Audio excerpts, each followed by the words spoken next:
Hello friends, नमस्कार। Welcome back my channel target teacher job. मैं प्रियंका स्वागत करती हूँ आप सभी का आपके अपने चैनल टारगेट टीचर जॉब में। दोस्तों, आज हम बीएड द्वितीय वर्ष भूगोल शिक्षण के विषय में पढ़ेंगे और ये है आपका लेक्चर नंबर 35। तो दोस्तों, यहाँ पर क्वेश्चन पढ़ने से पहले हम आपको इन्फॉर्म करना चाहते हैं कि आपका फर्स्ट पेपर शिक्षण के सिद्धांत एवं विधियाँ और फोर्थ पेपर जनसंख्या शिक्षा एवं पर्यावरण शिक्षा का यूपीएच पूरा कंप्लीट हो गया, जिसकी लिंक आपको डिस्क्रिप्शन में मिलेगी। साथ ही इतिहास शिक्षण और भूगोल शिक्षण की भी लिंक आपको मिलेगी। इसके अलावा टेलीग्राम चैनल पर बीएड क्लासेस के नाम से ये सारे लिंक अवेलेबल हैं, तो आपको जहां भी सुविधा हो आप वहां से अपनी स्टडी करिए। तो चलिए देखते हैं, इसमें क्वेश्चन है। यहाँ पर देखते हैं, शिक्षण सहायक सामग्री का क्या महत्व है? भूगोल विषय के शिक्षण हेतु आप इसका चयन व प्रयोग किस प्रकार करेंगे? ये आपके 2013, 2012 और 2017 और 2018 में पूछा हुआ क्वेश्चन है।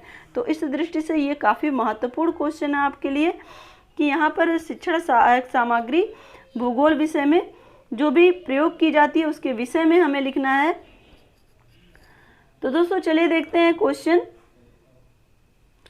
शिक्षण सहायक सामग्री का महत्व। तो सहायक शिक्षण सामग्री का तात्पर्य ऐसे साधनों से होता है जिसका प्रयोग करके कक्षा में बालक को सक्रिय बनाया जाता है और बालक शिक्षण कार्य को सरलता से समझ सके। तो दोस्तों, यहाँ पर हम बात करें, शिक्षण सामग्री बहुत ही प्रभावी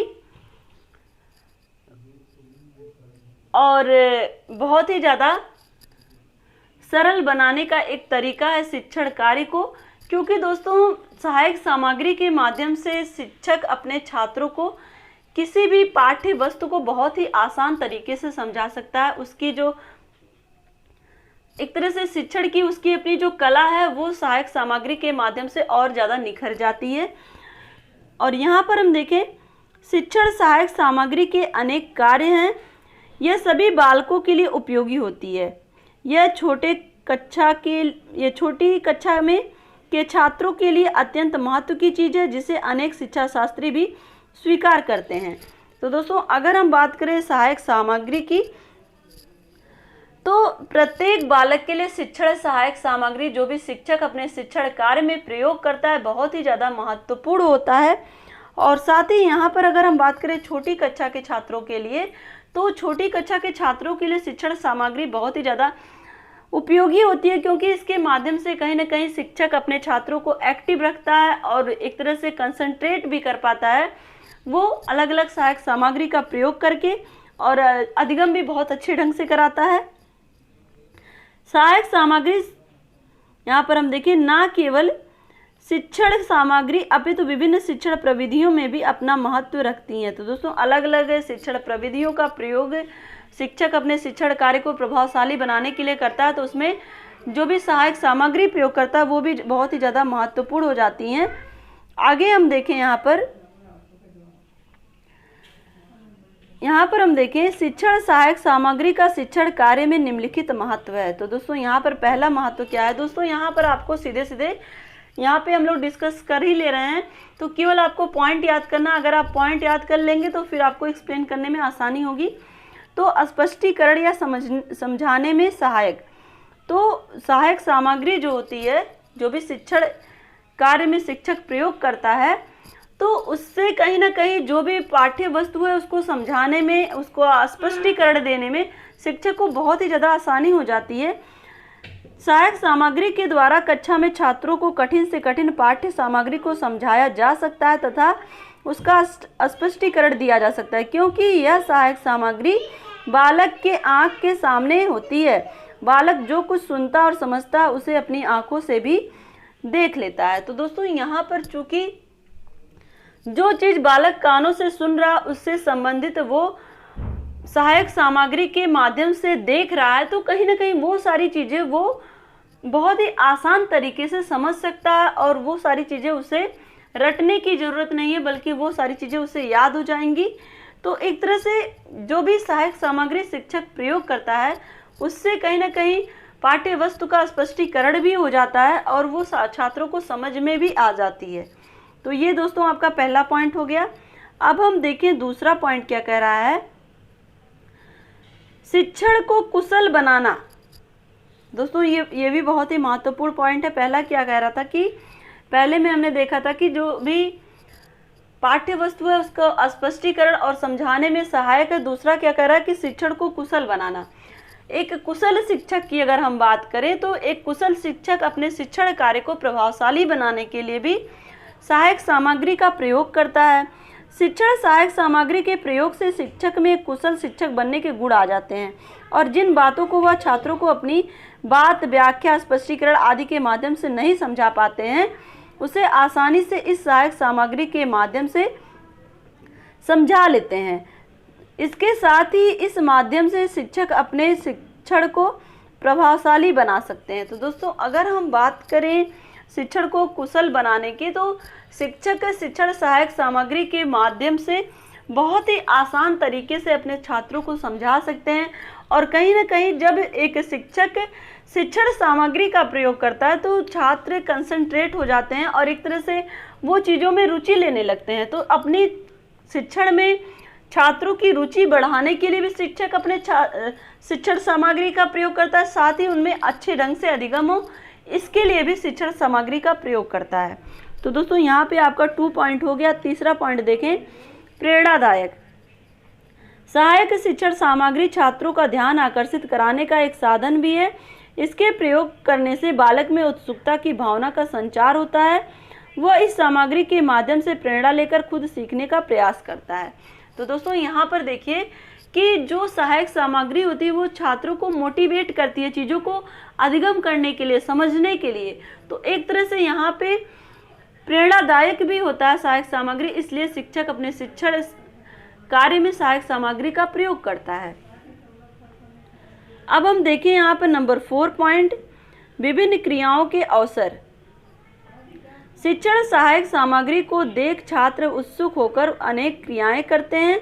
वे सहायक सामग्री को देखकर प्रश्न पूछने का प्रयास करते हैं, उस प्रश्न पर वाद विवाद भी करते हैं। वाद विवाद के द्वारा ही वे सही गलत का ज्ञान प्राप्त कर लेते हैं और करने के लिए विभिन्न क्रियाओं का प्रयोग करते हैं और जिसके कारण उनकी रुचि बढ़ती है। तो दोस्तों यहाँ पर हम बात करें, जब वो सहायक सामग्री को देखते हैं तो कहीं ना कहीं वो वाद विवाद के माध्यम से अलग अलग तरह की क्रियाएं करते हैं और साथ ही जिसके कारण उनमें उस विषय के प्रति रुचि बढ़ती है। कहीं ना कहीं वो चीज़ों को और अच्छे ढंग से समझना चाहते हैं और अच्छे ढंग से अधिगम करना चाहते हैं। तो एक तरह से यहाँ पर हम बात करें, सहायक सामग्री के माध्यम से उन्हें विभिन्न क्रियाओं का अवसर मिलता है कि वो चीज़ों को तर्क के माध्यम से सीख रहे हैं, अपनी बौद्धिक क्षमता का प्रयोग कर रहे हैं। तो दोस्तों यहाँ पर आपका 4 पॉइंट हो चुका। नंबर 5 पर हम देखें, शब्दावली में बढ़ोतरी। शिक्षण सहायक सामग्री के माध्यम से बालक की शब्दावली में लगातार बढ़ोतरी होती जाती है, क्योंकि सहायक सामग्री में श्रव्य, दृश्य और आगे हम देखें सामग्री जैसे रेडियो, टीवी, कंप्यूटर आदि के प्रयोग में नए नए शब्दों को सुनते हैं और उन्हें धारण करते हैं, जिससे उनकी शब्दावली में लगातार बढ़ोतरी होती है। तो दोस्तों ये बहुत ही करेक्ट बात है कि जब छात्र अलग अलग सहायक सामग्री के प्रयोग के माध्यम से अधिगम करते हैं तो वहाँ पर वो हमेशा नए नए शब्दों के विषय में सुनते हैं, जानते हैं, समझते हैं। तो जिससे उनकी जो शब्दावली, उनकी जो वोकैब वो विकसित होती है। वो चीज़ों को धीरे धीरे करके, जैसे कि अगर हम बात करें छोटे छात्रों की, तो वहाँ पर वो पहले शब्द के माध्यम से ही धीरे धीरे करके वो अधिगम करते हैं।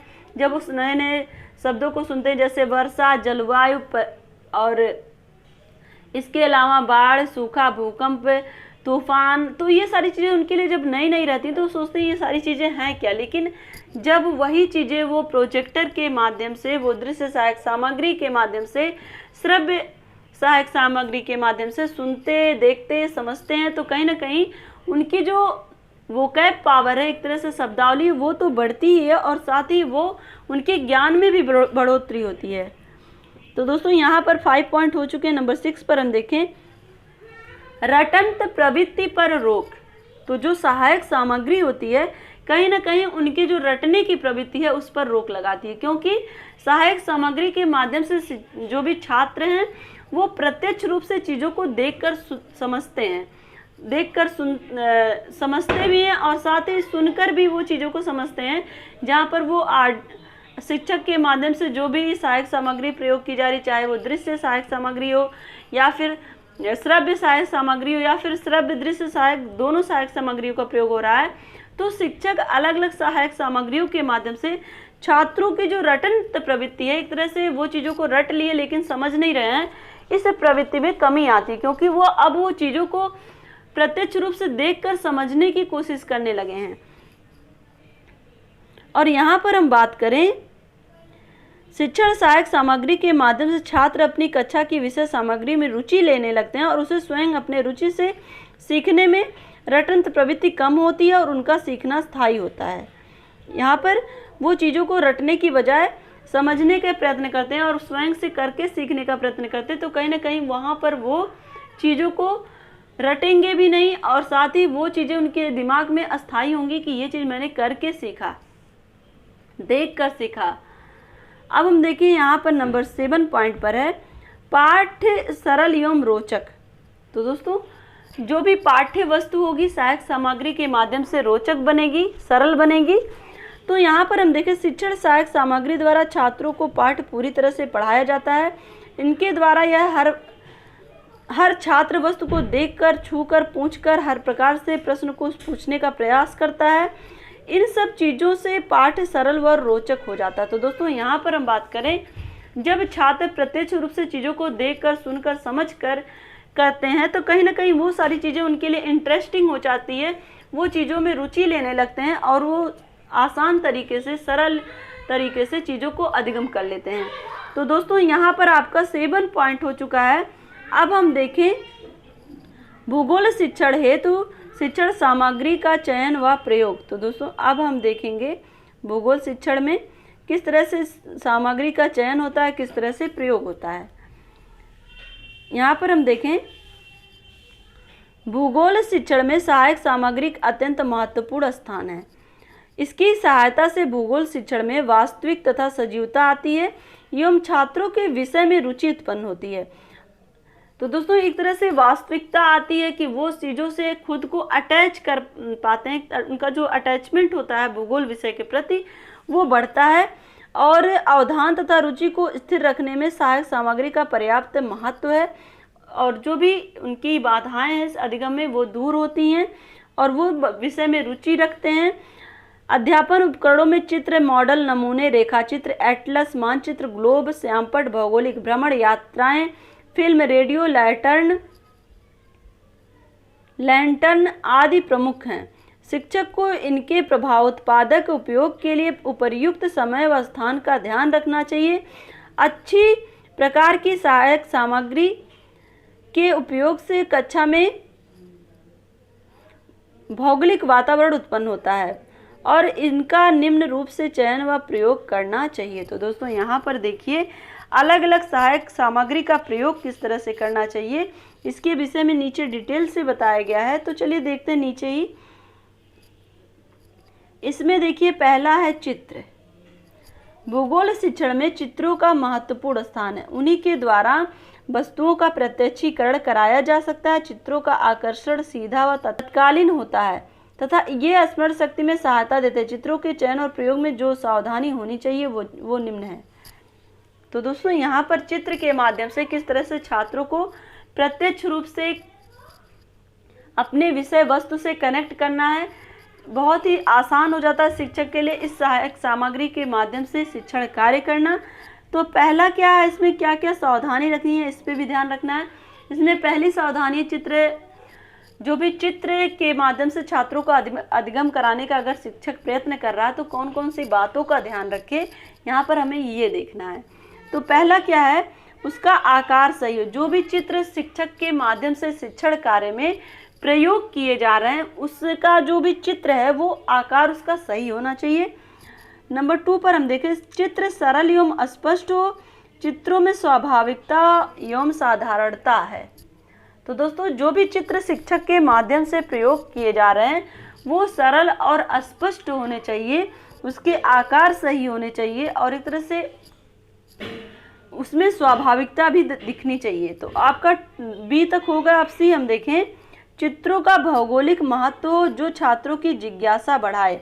तो एक तरह से जो भी चित्र प्रस्तुत किए जाएं उनका अपना एक भौगोलिक महत्व हो जिससे कि छात्रों में जिज्ञासा बढ़े एक तरह से उस विषय के प्रति जानने की इच्छा उनकी तीव्र हो, क्योंकि दोस्तों जब तक हमारे अंदर इच्छा नहीं होगी हम किसी भी चीज़ को सीखना नहीं चाहेंगे।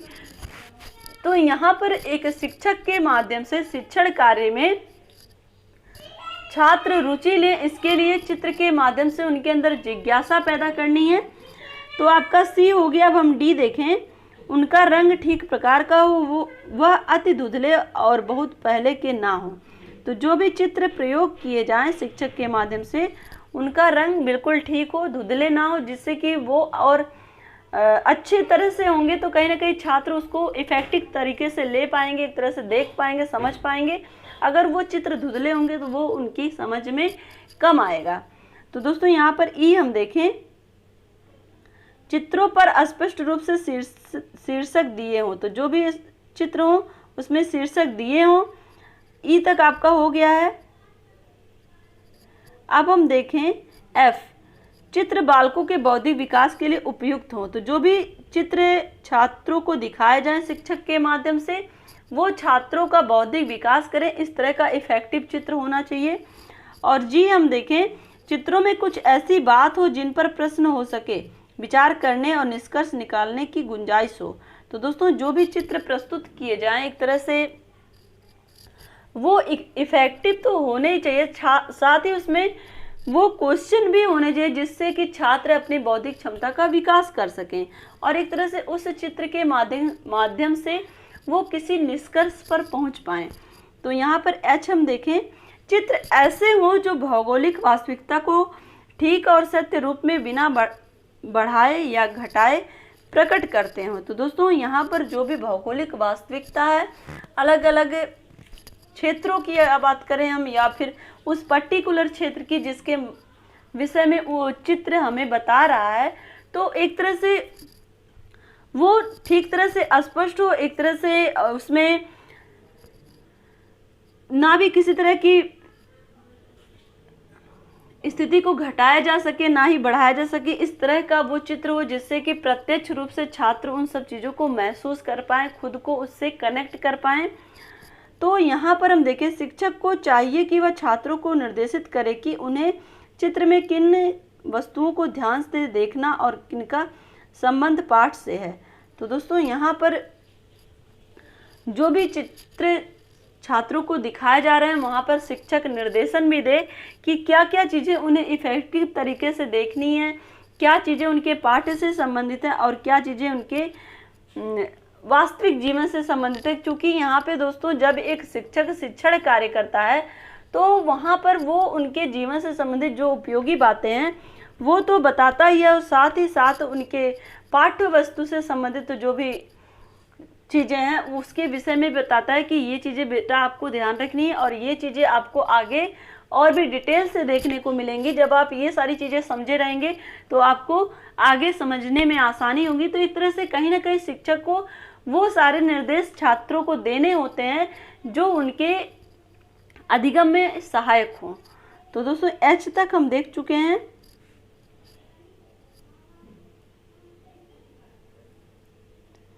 यहाँ पर दोस्तों यहाँ पर देखा था हमने कि पहला था चित्र, अब दूसरा हम देखेंगे मॉडल, नमूना, रेखा चित्र और मानचित्र। तो यहाँ पर हम देखें 2 पॉइंट पे, यहाँ पे हम क्या देख रहे हैं कि भूगोल शिक्षण हेतु शिक्षण सामग्री का चयन व प्रयोग किस तरह से करना चाहिए। यहाँ पर इसके पहले हमने जब देखा कि चित्र, तो चित्र में भी क्या क्या चीज़ें शिक्षक को सावधानी बरतनी है, किन किन बातों का ध्यान रखना है, इसके विषय में हमने देखा। अब हम देखेंगे नंबर 2 पर मॉडल, नमूने, रेखाचित्र और मानचित्र। तो इसमें पहला ए है, मॉडल के आकार प्रकार का ध्यान रखना चाहिए। शिक्षक को चाहिए कि वह मॉडल के लिए छात्रों को उत्साहित करे।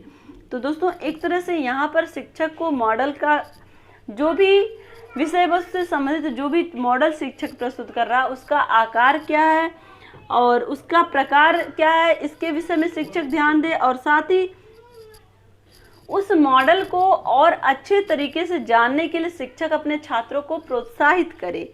अब हम देखिए नंबर 2 पॉइंट पर यानी कि बी पे, नमूना की संख्या अधिक से अधिक होनी चाहिए जिससे अधिक से अधिक छात्र उसे हाथों से लेकर देख सकें। तो दोस्तों यहाँ पर जो भी नमूने दिखाए जाएं वो केवल 1-2 नहीं बल्कि उसकी संख्या अधिक होनी चाहिए, जिससे कि प्रत्येक छात्र, अधिक से अधिक छात्रों की यहाँ पे बात हो रही है, उसको टच करके देख सके कि वो सारी चीज़ें किस तरह से होती हैं। और उनका एक तरह से नमूने की बात हो रही है, तो किसी भी पर्टिकुलर चीज़ के विषय में अगर छात्र नमूने देख रहे हैं तो उसकी बारीकी को नमूने के माध्यम से समझने का प्रयत्न करें। तो एक तरह से ये सारी चीज़ें प्रत्येक छात्र को इसके विषय में नमूना देख करके जानकारी मिले।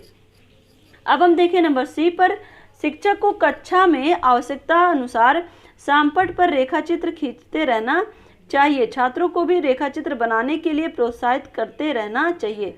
तो दोस्तों यहाँ पर हम बात करें शिक्षक को सामपट पर ये सारी चीज़ें, अगर हम बात करें आवश्यक सहायक सामग्री की, तो उस रेखाचित्र के माध्यम से शिक्षक को ये सारी चीज़ें, अगर कहीं भी भौगोलिक स्थिति के विषय में जो भी भौगोलिक क्षेत्र हैं, या फिर हम बात करें कि अलग अलग वर्षा वितरण की बात करें, या फिर किसी भी भौगोलिक घटना की बात करें, तो वहाँ पर रेखाचित्र के माध्यम से शिक्षक अपने छात्रों को समझाए ब्लैक बोर्ड पे, और साथ ही उन्हें कॉपी पर भी वो सारी चीज़ें मेंटेन करने के लिए कहे।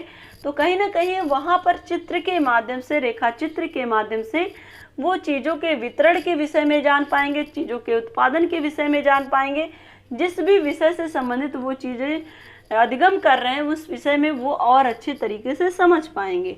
अब यहाँ पर हम देखें नंबर डी, मानचित्र प्राकृतिक होना चाहिए। वे मानचित्र के नीचे कुछ छोटे मानचित्र भी होने चाहिए। मानचित्र प्रक्षेपण की क्रिया मान्य और सही होनी चाहिए। तो दोस्तों जो भी मानचित्र प्रयोग किया जाए उसमें शिक्षक प्रत्येक बिंदु पर उन्हें सही ढंग से समझाए, बताए और एक तरह से कंपेयर करके चीज़ों के बारे में बताए, जिससे कि वो तुलनात्मक अध्ययन जिसे हम कहते हैं वो चीज़ों को समझ पाएँ। तो दोस्तों यहाँ पर मॉडल, नमूना, रेखाचित्र, मानचित्र के विषय में हमने देखा। अब हम देखें यहाँ पर लास्ट यानी कि 3, जहाँ पर आएगा श्रव्य दृश्य सहायक सामग्री। ये बहुत ही ज़्यादा इफ़ेक्टिव तरीका होता है छात्रों को समझाने का, क्योंकि दोस्तों यहाँ पर इस तरीके के माध्यम से, इस सामग्री के माध्यम से छात्रों को कहीं भी रटने की आवश्यकता नहीं होती। वो अनुभव के आधार पर चीज़ों को अधिगम करते हैं और समझते हैं। तो पाठ की आवश्यकता के अनुसार रेडियो पर भी भूगोल संबंधी सूचनाओं का प्रसारण होना चाहिए। चलचित्रों के माध्यम से पाठ को समझाने से छात्रों की जिज्ञासा प्रवृत्ति जागृत होती है और वह सीखने में रुचि लेते हैं। मैजिक लैंटर्न की सहायता से छोटे चित्रों को बड़े चित्रों में परिवर्तन करना चाहिए। इसी प्रकार ग्लोब, श्यामपट, भ्रमण, एपिस्कोप, एपिडास्कोप और आदि का प्रयोग उचित ढंग से भूगोल शिक्षण में किया जाना चाहिए।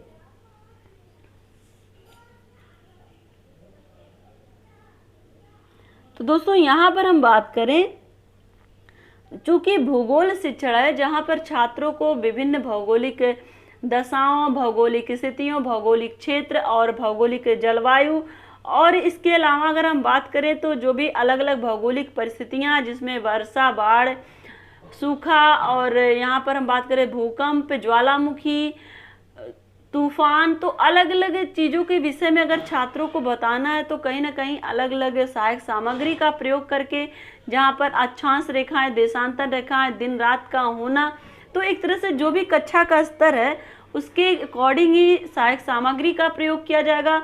उसी के हिसाब से शिक्षक अपने शिक्षण कार्य को बेहतर बनाने के लिए, प्रभावशाली बनाने के लिए अलग अलग शिक्षण सामग्रियों का प्रयोग करता है। तो दोस्तों अगर हम बात करें एक किसी भी विद्यालय के लिए, या फिर हम बात करें एक शिक्षक के लिए, सबसे आसान सहायक सामग्री उसकी ब्लैक बोर्ड ही होती है।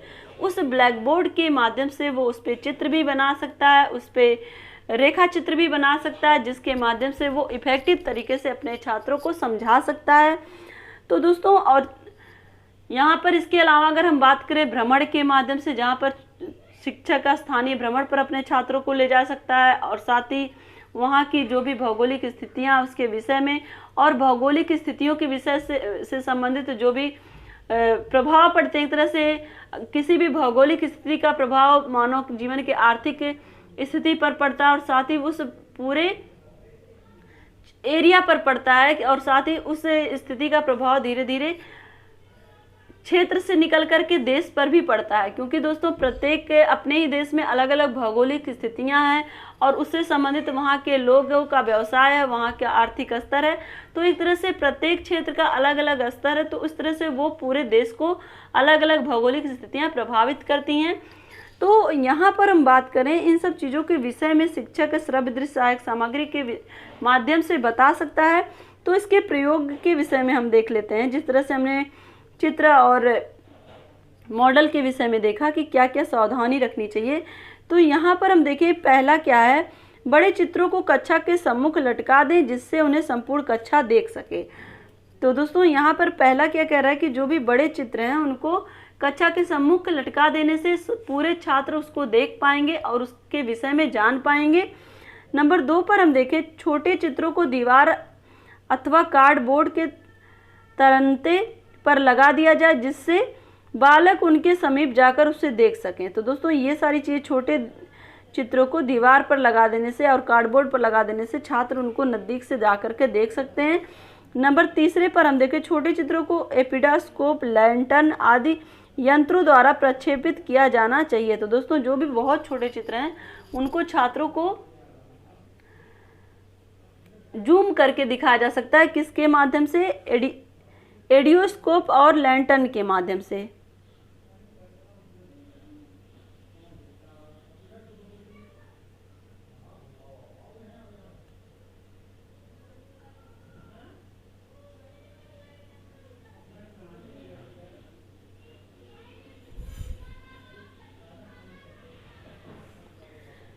यहाँ पर हम देखें कि जो भी छोटे चित्र हैं उसको अलग अलग यंत्रों के माध्यम से जूम करके दिखाया जा सकता है, यहाँ पे प्रक्षेपित किया जाना चाहिए। इसका मतलब यही है कि जूम करके छात्रों को और अच्छे ढंग से उसको और नज़दीक से वो चीज़ों को समझ सके, जान सके और अधिगम कर सके।